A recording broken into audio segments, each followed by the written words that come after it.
Hey everybody, bom dia, boa tarde, hello, Slonsha, um, to the main. How are you? This is part two of my Eurovision. Let me take these off because there's a glare hanging in there. Uh, so this is part two of my critique of Eurovision. So this was the day after the last one I just did, where I got some controversy. First time I've had controversy or reaction. That's the first time I've had a reaction, so I'm delighted. But yeah, it was a little bit of a rant about Ireland and about how pissed off I was that we didn't get through to the final again. So you can have a look back on that and see what I said. But to a couple of people out there who replied to me, I want to say to Mr. Iceland, or was it Finland? Finland or Iceland? One of the lands. Um, I know that you were saying that I shouldn't be so selfish in my reaction, and I was very lucky that Ireland had 7 wins and they only had one. Well, in reaction to you, you're quite right. I mean, it is, I suppose, a bit selfish of me to want to my country to do much better. But my point was is that we used to be so bloody good at this, and now we're just not. And that was really the point. It wasn't so much that we'd won loads and loads and loads of times, but it was more the fact that we haven't won in the 25 years since the last time we won. So it was more a reaction to that than it was to the fact that we haven't, or that you guys haven't won anything, or that you've only won once and you've been waiting for a long period of time to win. But it was more sort of, yes, we've won, but we want to win more. So I guess that is selfish. And also to Mr. Germany, I apologize to my German people who are watching this. I didn't mean to single out Germany as being a crap country for Eurovision. In fact, they probably have one of my all-time favorite songs, which was Nicole and a Little Piece, which is one of the most beautiful songs. And when I first heard it, when I was a young gay, I wrapped a towel around my head, tied it around my head, had it hanging over as you do, when you wash your hair, when you wash that man right out of your head. And I sat on a stool and I strummed a ladle from the kitchen. Strummed a ladle and I sang a little piece. So I absolutely love that song. It's one of my favorite songs. But it just was a song. It was a country that I picked out of my head to say that they have very mixed Eurovision history, just like Portugal, just like Ireland, just like England, just like a lot of the older countries who have been around for a long time, who have basically now, there was a time when it was very much about block voting, but now, with the new updates in voting and so on, it's not so bad. But I was just pointing out the fact that we have slipped into obscurity. Ireland has anyway. And can I just say, another country that seems to be doing the same thing is Denmark. I was talking to my lovely mate, Lars. Yes, I do know a person in Denmark called Lars. I mean, that's like, calling an Irish person Paddy. But Lars and Frank are two very good friends of myself and my husband, who's, when they got married, we were at their wedding many years ago, and their wedding was Eurovision themed. So we were obviously sitting at the Irish table. Hi to Lars and Frank. But he was pointing out that Denmark has pretty much are going the same way as Ireland, in that they haven't been sending the best, and they haven't actually gotten through to the final in the last I think the last 2 or 3 4 years even. But it was the same with yesterday. It was on last night. The guy was number one. He was first, which is always a shit position to be in. But also, well, first is a good position to be in. But Eurovision, it's not a good place to be picked to come or to start off with, because by the time the end, by the time the last singer, the 15th singer, is sung, do you remember the first one? But Denmark really The guy was lovely, beautiful looking guy, and the song sounded quite good. Sort of in my head, it was like Leslie Roy, that same sort of thing. It was like it sounded great in recording, but when he actually sang on the night, he just it just wasn't good. He couldn't really hold a note, and it was very quiet, and it just he was obviously very nervous and very inexperienced. And this is what I'm talking about, just the inexperience of sending people who don't have the kudos or the credentials to be on a worldwide stage, and which is what the Eurovision is nowadays. But can I just have a huge, ginormous shout out to the presenters, especially Hannah Waterman. I mean, what a fucking fantastic presenter she is. I think she should present every single Eurovision that there is. She's so fun and charismatic and such a presence on stage. And I have to say, I really enjoy watching her. And I feel, my hands are safe in hers. And I can't wait to see her with Graham Norton on Saturday. I think that's going to be really cool.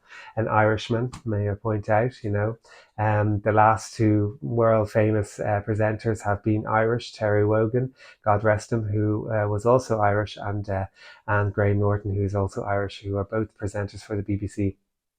Um, but I can't wait to see her interaction with him. I think it's going to be really good. But shout out to her because she's fantastic. And of course, the other two who've been presenting it. It's been a fantastic show. So good, so interesting.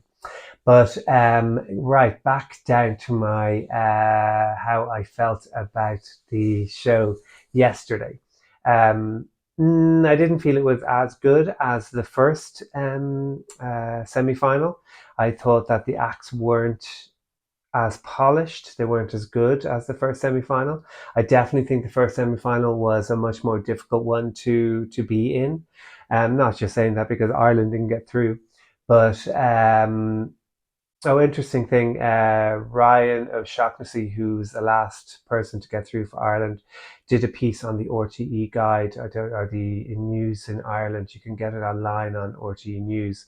He basically was saying that he thinks that we should go back to, or we should follow the English example of, getting yeah, see, getting producers, good songwriters to write good songs, and touting it out to really good Irish talent who are with record labels and so on, and seeing how that works. Because obviously, what is going on right now just isn't working. And I agree with them to an extent. I think that it would be maybe a good idea to try something new because obviously what's going on isn't working. But that was a side note. So, but back to how I felt about last night. As I said, it wasn't as exciting as the first round, but I think once that stood out to me, got through. I have to say, Belgium. I fucking loved it. I think Belgium are brilliant. It is a Boy George vibe coming off both Belgium, which was really cool. I thought he was great. I thought he sang beautifully, and that was my first time hearing the song from Belgium. Actually, it's the first time I've heard a lot of these songs because I don't like to listen to them beforehand because I want to hear them on the night and hear, get my sort of juices flowing. That sounds disgusting, but you know what I mean. But I thought Belgium was really good. Um, I was a bit pissed off at myself, but I thought Portugal did not Portugal, Poland. My excuse me, Mimi Cats. I thought Poland did really well as well. I know that there's such controversy with her, and the fact that they chose her over quite an overtly gay entry, who a lot of people would have rathered win. But listen, the crap that's going on in Poland with the LGBTQ plus community and right wingers and so on. That seems to be the way of the world at the moment, the turn of the world at the moment. But I thought she actually sang well. I thought her stage presence was brilliant. She's really attractive and fun, and not the best of voices, but I think she made up with it with the whole sort of with her dancing and so on. So I did have her down in my top 10. But my overall act, the act that I thought was the best was for me was Lithuania. I thought they did really well. I thought the girl was beautiful. I thought she had a really fluid, beautiful voice. They were great. So out of the two nights, my two top countries for me personally, and I'm not talking about the favourites and all of that because I know that the favourite is Loreen and is Finland. So it was Iceland, Finland. Yeah. I get my lands mixed up. Ireland, Finland, Iceland. Greenland, but they're not in the Eurovision. But my two favorite acts, I have to say, were Israel, and I will go Lithuania. She was really, really good, but obviously I don't know whether they're going to win. But they were my sort of favorite acts on the night. And I have to say, one of my favorite parts of the whole entire thing was the interval act with the drag queens. I mean, what a fuck you to all those dickheads out there who think that drag is about grooming and is about, these fucking idiots in America who are all like against these Republicans who are conservatives, all against, drag brunch and drag story time hour for children. I mean, whatever, you assholes. Drag is just a form of expression for the LGBTQ plus community. They did amazingly, I have to say. They were so fucking brilliant, and it brought a tear to my eye.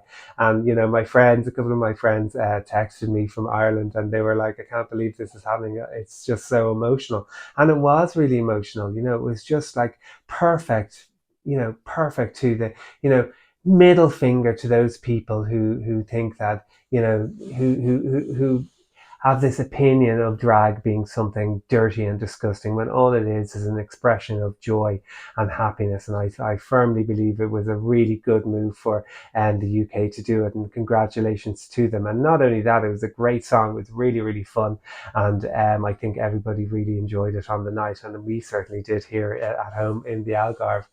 But it was all in all a really, really good night, enjoyable as usual. Pissed off as I have been that Ireland aren't going to be in the final, but I will still enjoy the final. We will have a couple of caipirinhas because that's our drink of choice. My husband is Brazilian Portuguese, so that's our drink of choice for the Eurovision. One or two of them, and I probably won't remember even knowing that I watched the Eurovision. But there you go. And our friends are coming over. A couple of our friends here in the Algarve are coming over, and should be a bit of a laugh. But that is all. I'm a little bit parched because I did go out for a liquid lunch with my husband. It is now 3 o'clock in the afternoon, and it is a beautiful day here in the Algarve, boiling hot. And I'm sitting in my bedroom with my dog. Here's behind me somewhere. There is. Yes, and he's dead to the world because the heat is killing him.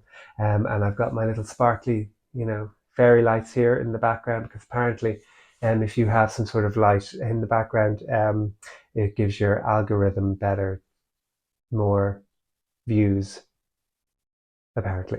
So anyway, that is my critique of today, and I hope you enjoy. Please like and subscribe.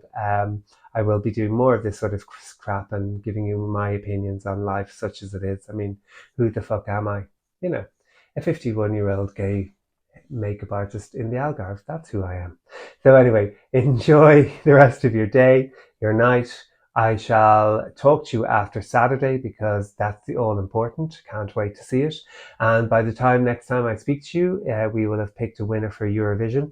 And I want to do a bit of a nostalgia, down memory lane of my favorite songs and why they are my favorite songs over the years of Eurovision. And we will be doing that next. So have a lovely day. Sláinte. See you later. Ciao.